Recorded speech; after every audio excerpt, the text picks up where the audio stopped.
आपण पाहत आहात लोकशाही महाराष्ट्र न्यूज।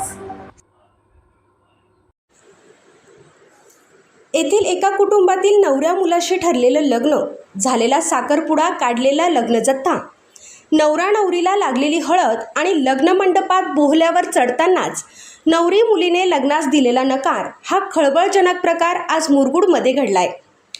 घटनास्थळावरूनची माहिती अशी, मुरगुडचा नवरदेव व नवरी मुलगी इचलकरंजीची यांचं काही दिवसांपूर्वी सोनाळी व इचलकरंजीच्या तिघा एजंटच्या माध्यमातून लग्न ठरले।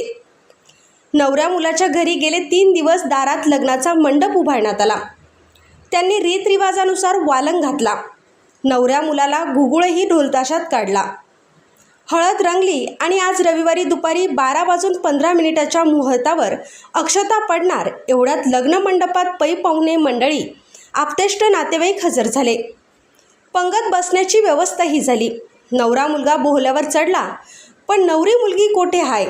तिला मंडपाकडे आणले जात असतानाच नवरी मुलीने मी लग्न करणार नाही, मला लग्न करायचे नाही हे बोहल्यावर चढण्यापूर्वीच सांगितल्याची एकच खळबळ उडाली। लग्न मंडपात अक्षता पडण्यापूर्वीच नवरा नवरीच्या कुटुंबियात तारांबळ उडाली। चक्क पोलीस ठाण्यापर्यंत लवाजमा आला।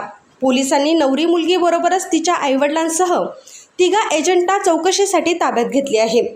रात्री उशिरापर्यंत पोलीस ठाण्याच्या दारात लग्न न झालेल्या नवरा नवरीची वरात सुरू आणि ती पाहण्यासाठी गर्दी झाली होती।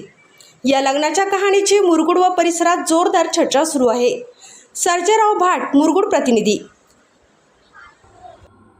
लोकशाही महाराष्ट्र न्यूज चॅनलला लाईक करा, शेअर करा आणि सबस्क्राईब करा।